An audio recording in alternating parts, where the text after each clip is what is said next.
dan salam semoga tercurah limpahkan kepada junjungan alam, yakni Kanjeng Nabi Muhammad Sallallahu Alaihi Wasallam, kepada keluarganya, sahabatnya, semoga sampai kepada kita selaku umatnya. Yang saya hormati dan yang saya cintai Ibu Wardah selaku dosen pengempu mata kuliah berbicara dan seluruh teman-teman yang saya banggakan.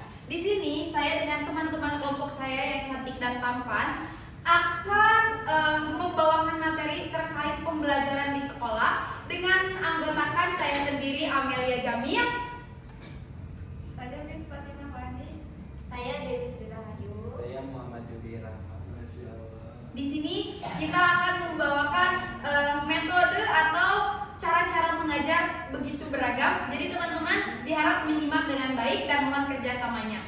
Langsung saja ke guru pertama kita sambut dengan meriah, Ibu Sri Rahayu.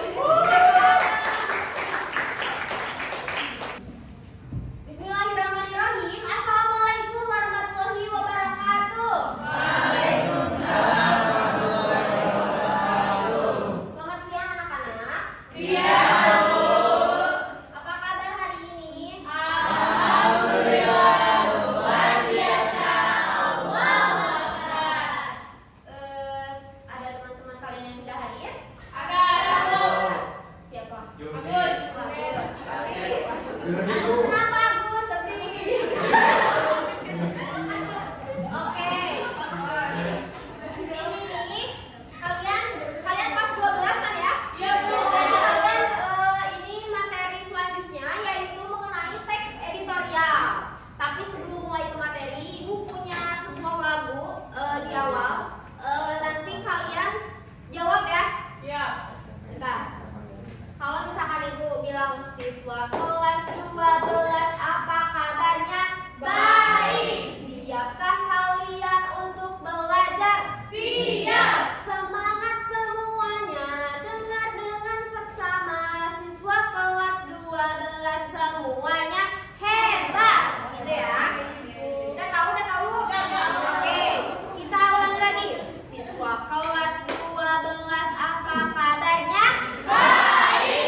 Siapkah kalian untuk belajar? Siap. Semangat semuanya, dengar dengan seksama. Siswa kelas 12 semuanya Hebat. Alhamdulillah. Jadi pada kesempatan siang kali ini Ibu akan membawakan materi mengenai teks editorial. Nah, dari teman-teman ada yang udah tahu belum? Teks editorial itu apa? Oke, kita mulai dari pengertiannya terlebih dahulu. Jadi, teks editorial adalah sebuah artikel yang ditulis oleh tim redaktur. Nah, artikel ini tuh biasanya ada di halaman utama dan ditulis berdasarkan data dan fakta. Kemudian, artikel ini biasanya bersifat terkenal, fenomenal, dan kontroversial. Next. Yang selanjutnya ada jenis-jenis teks editorial. Yang pertama ada teks editorial interpretatif. Jenis teks editorial interpretatif ini adalah teks editorial yang bertujuan untuk menjelaskan makna isu yang sedang terjadi yang diangkat oleh media massa. Gitu. Yang kedua ada teks editorial kontroversial. Teks editorial kontroversial itu apa? Jadi teks editorial kontroversial ini adalah tulisan yang bertujuan untuk menyebarkan sudut pandang tertentu. Biasanya yang dipublikasikan itu sudut pandang dari penulisnya. Yang ketiga ada teks editorial eksplanatori. Editorial eksplanatori ini adalah jenis teks editorial yang hanya menyajikan isu atau masalah yang sedang terjadi tanpa memberikan penilaian serta saran. Jadi sisanya mah kita yang menyimpulkan sendiri. Jadi pembaca yang menyimpulkan sendiri. Sampai sini paham? Bagus. Next. Nah, di sini di dalam teks editorial ini ada beberapa kalimat yang harus diperhatikan.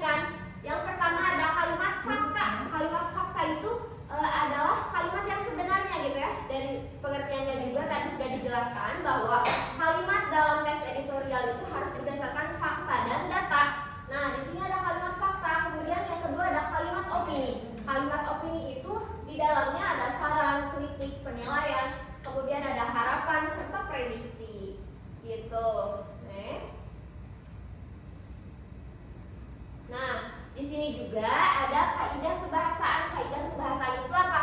Jadi kaidah kebahasaan itu bahasa yang kaidah kebahasaan diartikan sebagai bahasa yang sering digunakan. Jadi bahasa yang sering digunakan di dalam teks editorial itu yang pertama ada konjungsi kronologis, yang kedua ada konjungsi kausalitas, kemudian yang ketiga ada verba atau kata kerja, yang terakhir ada klausa. Sebetulnya materi ini tuh panjang sekali. Kita bisa menganalisis seperti subjek, predikat, objek yang seperti itunya, namun tidak pada kesempatan kali ini, nanti di kesempatan yang lain. Next. Di sini Ibu akan menjelaskan struktur dari teks editorial ini. Yang pertama adalah pengenalan isu. Pengenalan isu ini merupakan bagian pendahuluan teks editorial.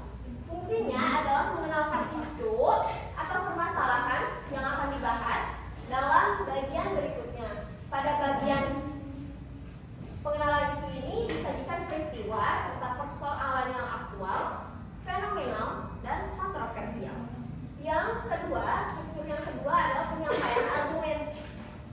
Bagian ini merupakan pembahasan yang berisi tanggapan redaksi terhadap suatu isu yang diperkenalkan sebelumnya, yang diperkenalkan di yang tadi yang poin pertama. Yang ketiga ada penegasan ulang ya. Penegasan ulang dalam teks editorial yaitu berupa saran, simpulan, atau rekomendasi. Nah, ini Ibu punya cara agar kalian mudah untuk menghafal materi yang telah Ibu sampaikan. Tapi sebelum itu sudah dipahami materi tentang teks editorial? Sudah ya. Di sini Ibu punya sebuah lagu agak tujuannya untuk kalian itu mudah untuk menghafalnya, karena kan sekarang itu sangat sulit ya kalau misalkan untuk membaca buku terus diingatkan. Jadi Ibu punya cara nih buat kalian biar bisa kebayang terus gitu materi tentang teks editorial ini tuh. Baik, Ibu contohkan, nanti kalian ikuti ya. Lagunya seperti ini. Hey, teks editorial ada 3 jenis. Hey, teks editorial ada 3 jenis. Explanatory, interpretatif, kontroversial. Jenis yang ketiga, penulisnya tim redaktur, beritanya fenomenal, beritanya yang terkenal, biasanya kontroversial. Kebayang? Bayanglah. Sok 1, 2, 3. Hey, editorial ada 3 jenis. Hey, editorial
enggak gampang. Dan juga jangan sembarang, karena harus sesuai data dan faktanya. Ini ke bawahnya sama, jadi kita nyanyikan sama-sama ya dari yang tadi. 1, 2, 3. Kaidah kebahasaan, kalimat fakta opini yang terdiri saran kritikan dugaan. Jangan lupa ada penilaian, jangan lupa ada strukturnya. Nulis teks editorial enggak gampang, dan juga jangan sembarang, karena harus sesuai data dan faktanya. Pertama, pengenalan isu, penyampaian pendapat atau argumen. Ketiga, itu penegasan, isinya saran, rekor atau simpulan. Nah, materi ini sudah selesai nih dari teman-teman, anak-anak jangan lupa untuk dihafal ya. Lagu itu nanti suka muncul di ujian-ujian. Nah, kalau misalkan kalian ujian, nanti nyanyi aja lagu itu pasti kebayang. Nah, jadi kesimpulan dari materi ini, teks editorial adalah artikel utama yang ditulis oleh redaksi media, kemudian seperti surat kabar atau media online, untuk menanggapi suatu isu atau masalah aktual. Teks editorial ini berisi pendapat pribadi redaksi terhadap isu tersebut yang didasari dengan argumen dan fakta sebagai pendukungnya. Mungkin itu saja pemaparan materi mengenai teks editorial. Jangan lupa untuk dihafal. Wassalamualaikum warahmatullahi wabarakatuh. Ya, setelah anak-anak menyimak pembelajaran bahasa Indonesia dari Ibu Ayu, selanjutnya kita pindah ke mata pelajaran sejarah. Widih, seru ya. Hari ini bakal dapat banyak ilmu ya. Selanjutnya itu bakal disampaikan oleh Ibu Amil.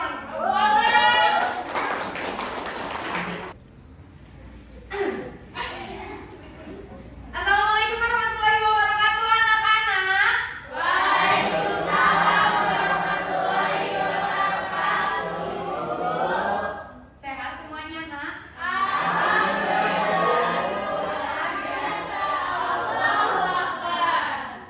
Hari ini teman kalian ada yang nggak sekolah? Ada. Siapa? Siti, Bu Siti. Siti, kenapa Siti? Siti kemarin tabrak ketok. Nice info ya.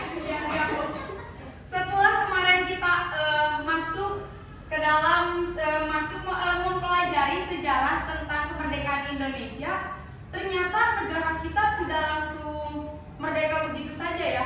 Justru menghadapi banyak tantangan dan rintangan, salah satunya ancaman dari dalam negeri. Sebelum Ibu mulai ke materi selanjutnya, ada yang tahu di sini pemberontakan G30 SPKI? Yang tahu acungkan tangan. Banyak, Bu. Wow. Coba tanya apa yang kamu ketahui tentang G30 SPKI? Pemberontakan. Ya, selain itu, Marilah kamu. Apalagi? Penculikan. ya benar sekali, penculikan yang berakhir di lubang buaya ya. Nah, di sini Ibu akan menyampaikan kronologi secara jelasnya terkait peristiwa G30 SPKI. Anak-anak Ibu tersayang, sebelumnya G30 SPKI itu kenapa sih disebut G30 SPKI? Karena G30 SPKI itu diambil dari kata 3 September, gerakan 30 September. Mungkin tahu kan? Anak-anak Ibu aktif ya. Apa yang kamu lakukan? Iya benar. Gak apa-apa, happy aja. Emang kalau guru muda menggebu-gebu ya. Nah, 30 SPKI itu diambil dari kata 30 September 1965 dan PKI itu kepanjangan dari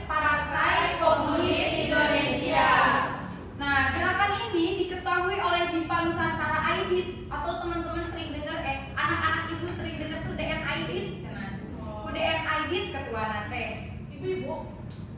Bapak-bapak saya. Nah, gerakan G30 SPKI ini bertujuan untuk membangun negara Indonesia itu sebagai negara komunis. Nah, sedangkan pada waktu itu setelah disepakati bahwa Indonesia merdeka itu sebagai negara republik. Nah, apakah hal tersebut mengancam kemerdekaan Indonesia? Iya bu, betul. Benar banget, saudara Risma, kamu sangat cerdas. Makasih ibu. Nanti ibu naikin ya. Tas.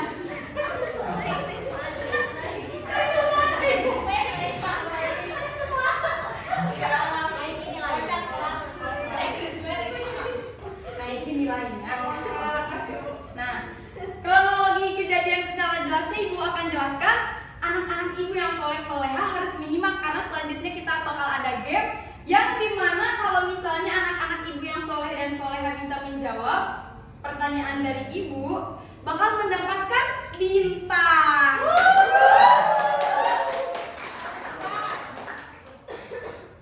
Pertama itu, PKI melancarkan aksinya dengan cara menculik para jenderal.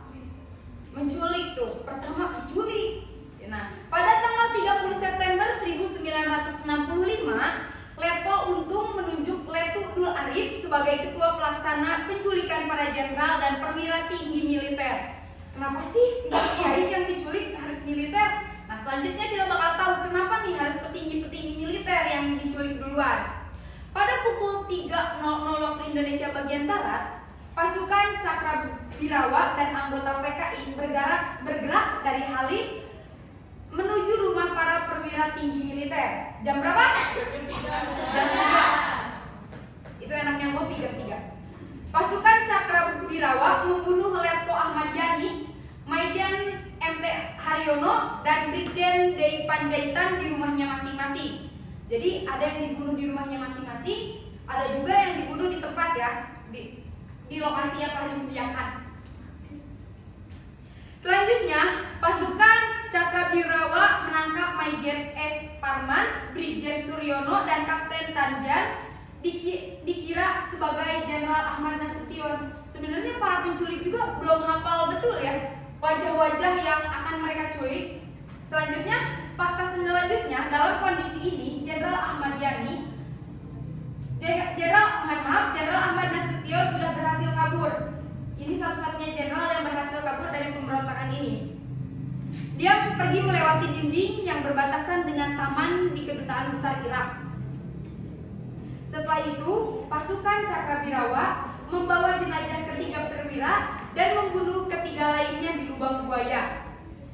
Keenam jenazah perwira tinggi militer dimasukkan ke dalam sumur di lubang buaya dengan diameter 75 cm dan 12 meter. Gerakan ini menyebar juga ke Jawa Tengah dan Daerah Istimewa Yogyakarta. Tak puas menculik dan membunuh 6 perwira tinggi, PKI menguasai gedung radio Republik Indonesia yang disebut RRI. Mereka menggunakan dekret nomor 1 menyatakan G30S sebagai upaya penyelamatan negara dari Dewan Jenderal yang ingin mengambil alih kekuasaan. Nah, selanjutnya pada tanggal 3 Oktober 1965, setelah melakukan serangkaian pencarian, ke-6 perwira tinggi militer berhasil ditemukan di Lubang Buaya, Jakarta Timur. Tanggal 22 November 1965, Den Aidit ditangkap di Desa Sambeng, Solo dan dieksekusi mati keesokan harinya. Tanggal 12 Maret 1966, Partai Komunis Indonesia dibubarkan setelah dikeluarkan keputusan Presiden nomor 1/3/1966 perihal pembubaran Partai Komunis Indonesia. Jadi ada berapa tokoh Indonesia yang terbunuh oleh PKI? Ada 6. Di mana saja dihabisinya? Di lubang buaya. Oke. Tadi ibu bawa bola. Iya, tadi itu cowok sendiri. Ini bu. Oh iya ini. Ibu enggak cowok ya. Nah, selanjutnya ibu bakal main sama anak-anak ibu yang soleh dan soleha itu main snowball throw. Apa bu? Snowball throw. Apa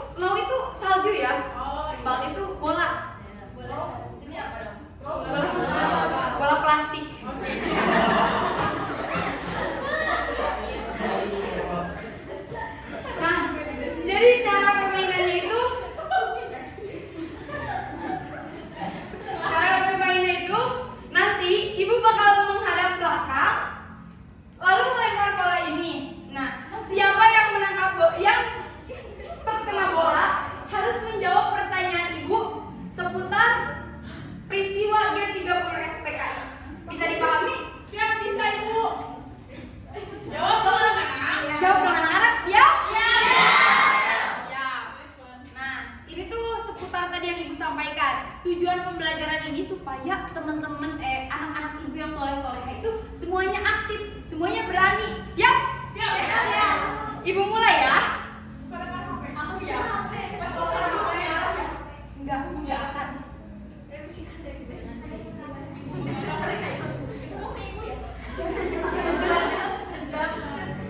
Kasih apa?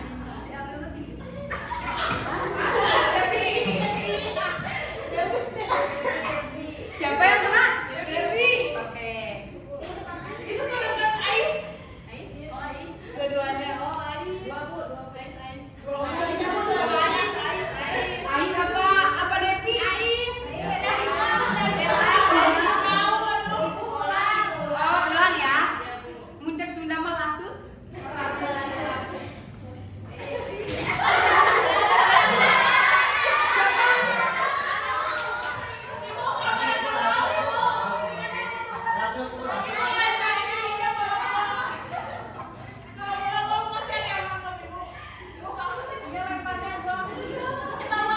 Wanda ya.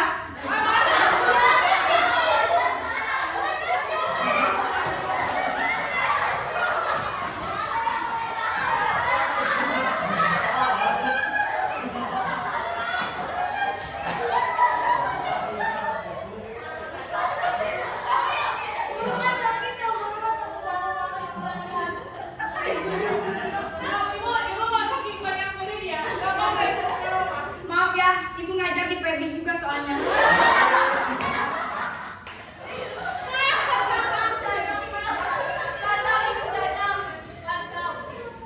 Kayaknya oh iya. Kotrun nada. Jawab pertanyaan dari Ibu ya, Nak. Siapa yang mengetuai pemberontakan G30 SPKI?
kom gitu.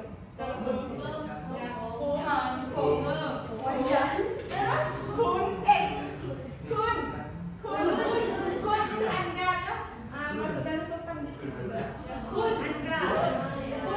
Kalau kita ngomong sama orang yang umur lebih tua itu kun.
Udah habis. Ini kami halaman. Terima kasih yang kerjasama. Oh, terima kasih atas kerjasamanya. Yang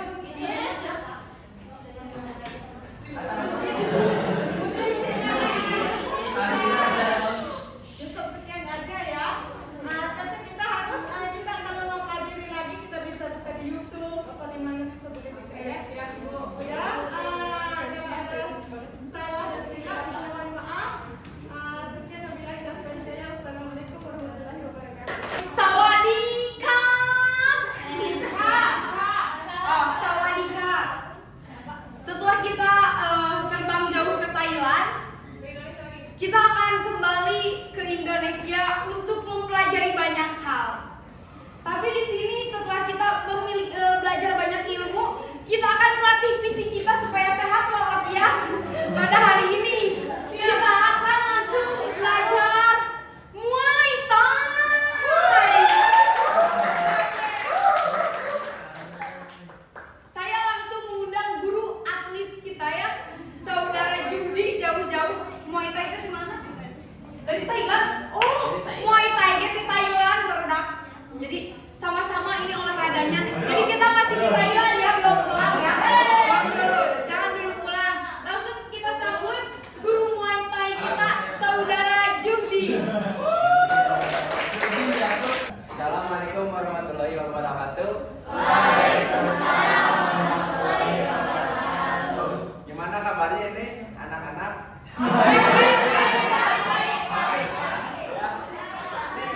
Dari kelompok kita yang terakhir tentang olahraga dari Thailand juga tadi, dari negeri Thailand. Tentang bela diri Thailand ya. Nah ini di sini saya juga baru ya, tadi Bapak juga baru.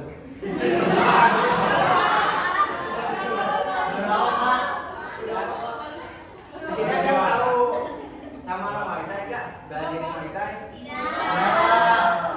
Belum pada tahu? Belum. Nah, ya itu. Ini. Nah, olahraga Muay Thai itu adalah olahraga bela diri yang berasal dari Thailand. Nah, dan merupakan olahraga nasional negara tersebut. Jadi udah nasional. Jadi sampai ke internasional untuk Muay Thai itu. Nah, Muay Thai ini berasal dari bela diri kuno, Muay Boran. Jadi Muay Boran itu adalah bela diri kuno tentang bela diri kelas kuno yang untuk peperangan biasanya untuk tahun lah udah lama ya yang lama dari Thailand waktu masa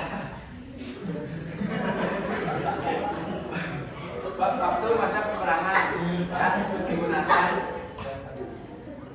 ya. Nah, asal Muay Thai ini secara etimologi, secara bahasa Sanskerta yang diambil dari bahasa Sanskerta mafia atau tinju bela diri, dan Thai berasal dari kata Thai.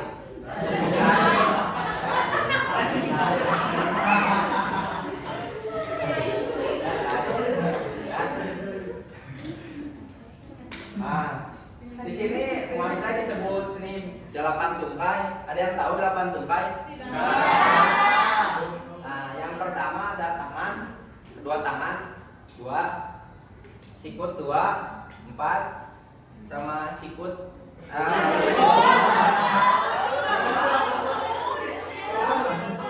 tulang kering 2. Ya.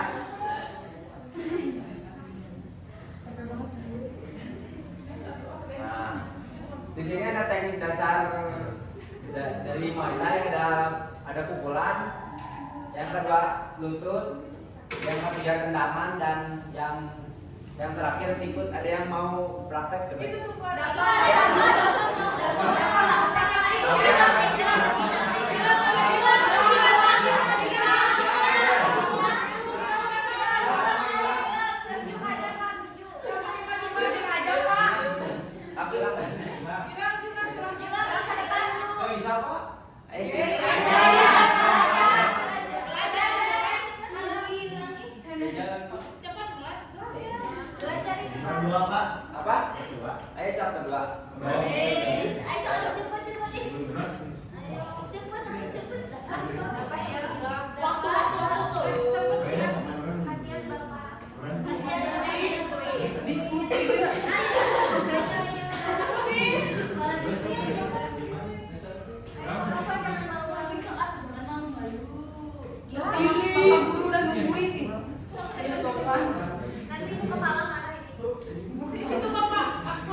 Nah, ya. Di sini ada pukulan teknik dasarnya. Gimana Pak? Biar kelihatan.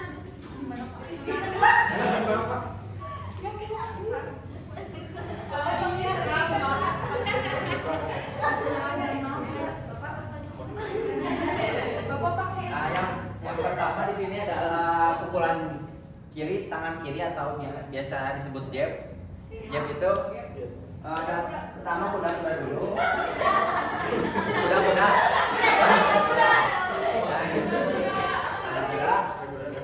Kuda-kudanya ada yang kidal di sini, kidal. Enggak. Ada. Kena jomba dari tidak. Kiri di depan. Buat. Oke. Untuk tangannya siap.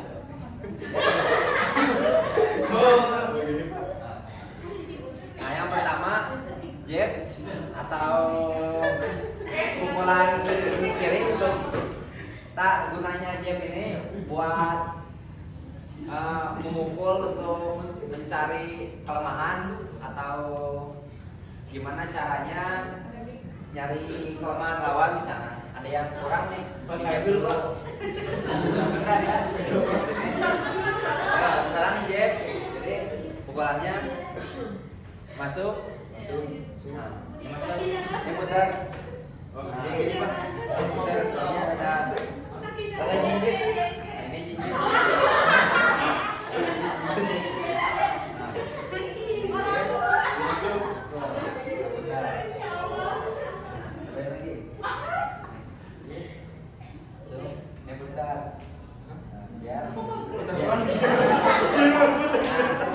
Kenapa diputarin? Karena untuk dapat power dan jangkauannya lebih panjang. Ya Pak. Kalau cuman gini, cuman nggak terlalu sakit ya.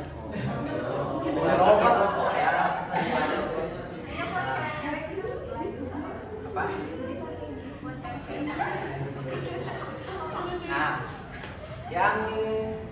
yang kedua, yang pukulan tangan terkuat kanan ya, kalau mau tidak, jadi disebutnya strike lurus. Nah, jadi pukulan lurus masuk.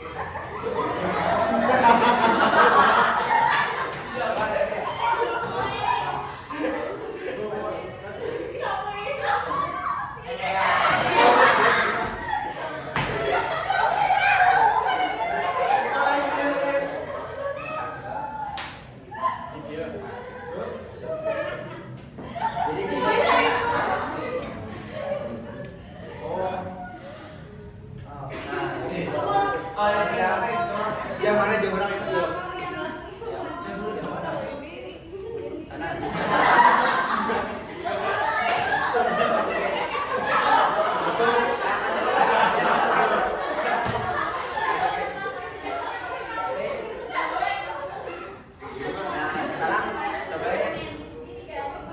Jab strike. Jadi kiri dulu langsung kanan. Siapa? Pertama.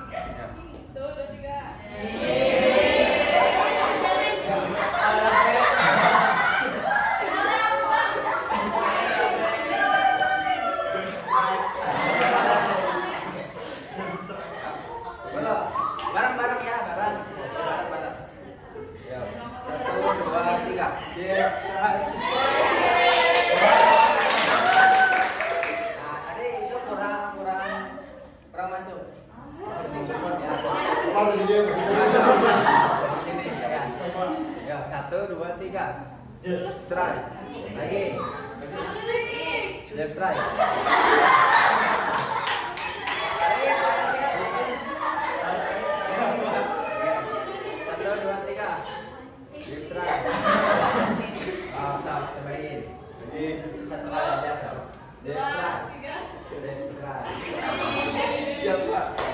Sekarang yang kedua tentang lutut. Serangan lutut. Nah, yang pertama, mau aksa. Eja Pak, Eja. Ya, berarti ya serang lutut. Yang pertama, tetap kiri di depan. Ya. attitude-nya. Jadi nabrak. Ya.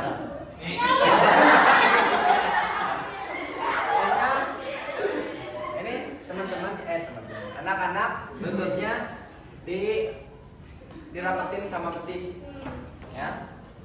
Jadi hanya Itu dia.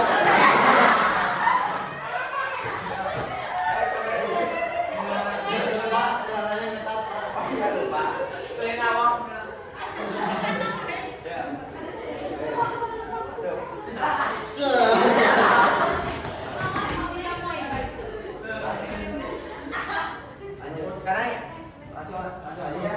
Sekarang tangannya terketat katanya. Ya. Apa? Oh ya, boleh. Nanti ya. 15 menit lagi. Nah, yang kedua, yang kiri. Kita maju dulu, yang kanan buka. Terus depan. Pak. Maju. Satu langkah.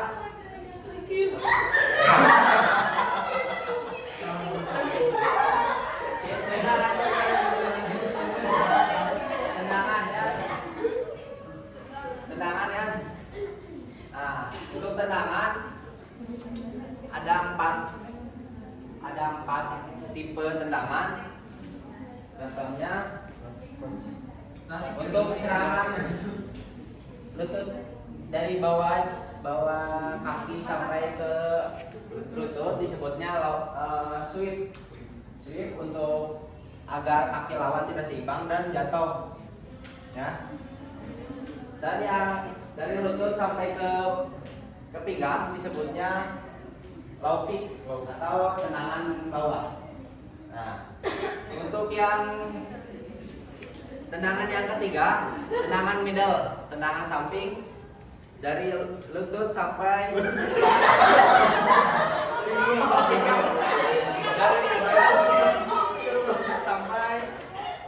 sampai bahu, ya.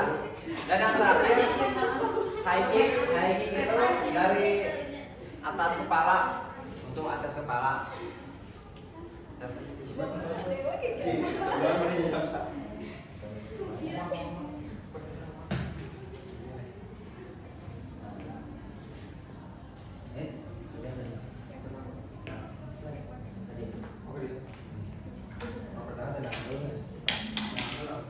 Nah, contohnya buat tendangannya kita buka kaki untuk jadi di tengah-tengah sini buka ke depan buat sebutnya itu apa? Kaki dalam keluar langsung ditendangin untuk tenangnya. Untuk tendangannya ke samping, terbaik. Oke.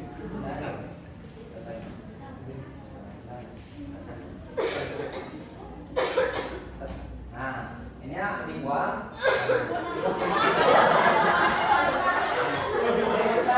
Ya. Jadi bukan lurus gini penggunaannya, jadi nyamping. Ya. Ini yang apa? Bawa Pak. Tapi pengadilan.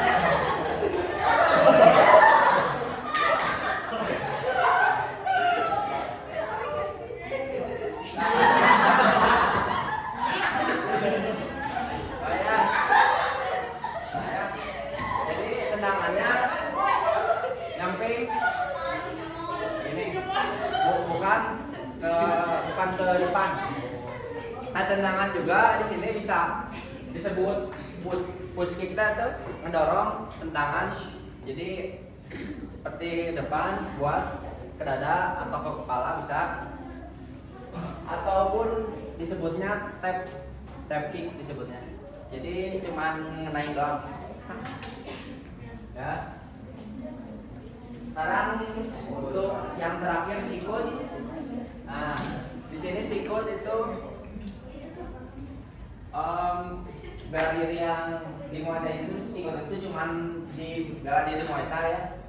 Nah, yang digunakan itu untuk intinya untuk semuanya untuk melumpuhkan. Nah, di sini ada banyak varian buat sikut itu. Yang contohnya buat samping, buat ke depan, atau buat ke kepala, ke atas kepala. Misalnya ini, maaf ya, maaf ya.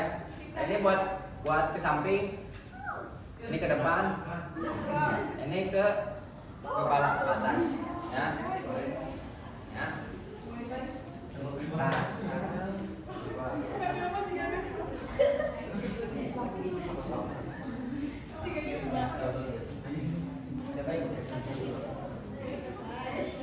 sekarang kita di sini prakteknya.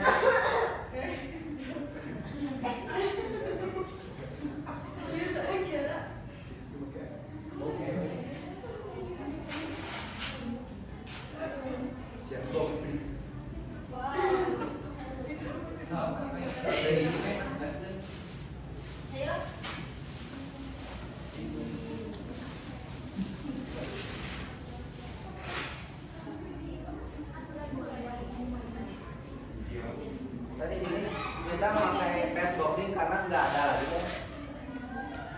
Harusnya padnya yang panjang buat kaki, pad kick sebutnya. Harus.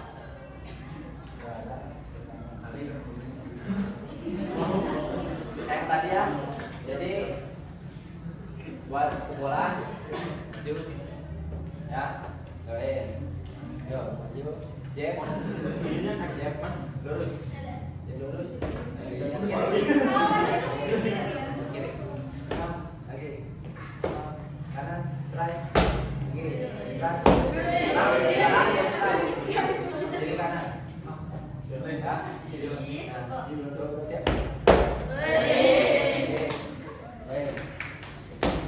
sekarang tendangannya tendangan,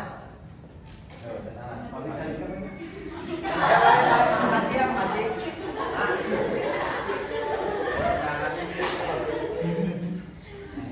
buat tendangan kayak tadi tapi ke arahnya ke ya putih maksudnya. Nah, ini tangannya dibuang. Lagi.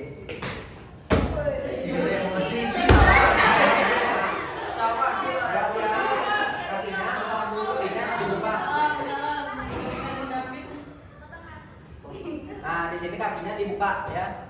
Cobain kakinya dibuka, langsung tendang. Jadi dibuka dulu. Enggak. Baik.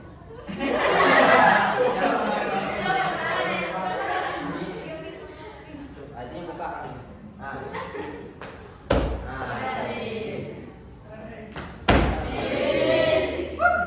Bisa ke atas.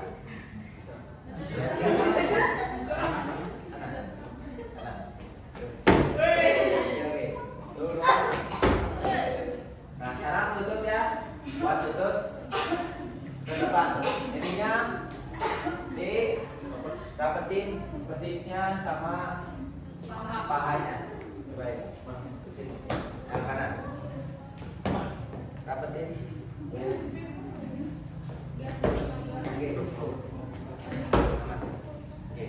Baik. Nah, sekarang yang kiri. Coba ya. Nah, sekarang sikut. Baik ini.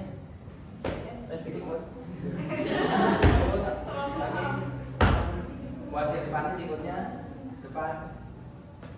Lagi. Sekarang ke atas. Smash sikut. Jangan kepala sangat sakit. Ya. Geser sini.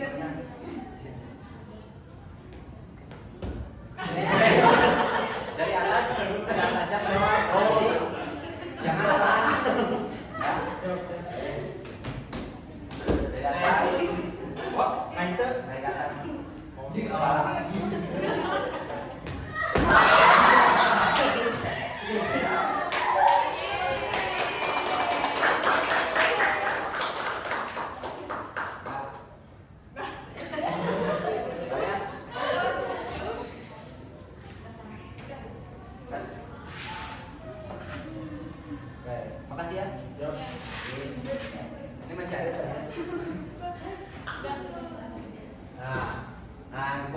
latihan di sini juga ada tentang kardio dan angkat beban. Tapi di Muay Thai itu teh dilatihnya kebanyakan kardio doang. Jadi tentang kardiovaskular atau jantung sebutnya paru-paru. Nah di sini kardio itu adalah aktivitas yang bertujuan untuk menjaga kesehatan jantung dan paru-paru. Dan angkat beban itu biasanya dipakai untuk menguatkan otot ataupun membesarkan otot yang biasanya kalau dilatih robek dan akhirnya besar otot itu. Nah, latihan penguatan otot itu menggunakan alat bantu berupa beban. Latihan ini dapat membantu membangun otot, menurunkan berat badan dan membakar lemak. Nah, tadi saya Bapak menerangkan tentang kardio. Nah, di Muay Thai itu kebanyakan kardio. Nah, untuk paru-paru dan di sini juga buat postur tubuhnya beda ya. Ya, untuk boxing sama Muay Thai. Untuk yang boxing kebanyakan seimbang, balance tentang kardionya sama angkat bebannya. Tapi kalau yang Muay Thai ini kebanyakan kardio kayak lari, skipping, untuk membakar lemak, jantung, membakar jantung dan buat ketahanan. Membakar lemak, ya.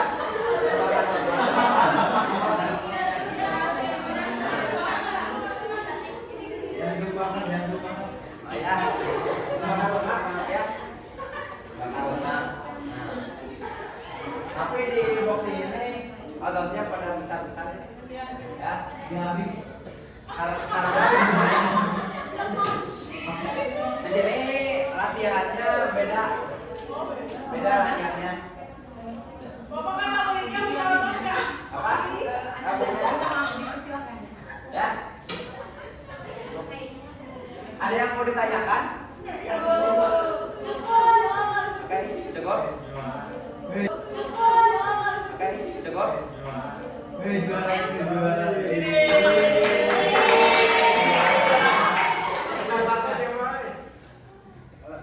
Dan terima kasih. Wassalamualaikum warahmatullahi wabarakatuh.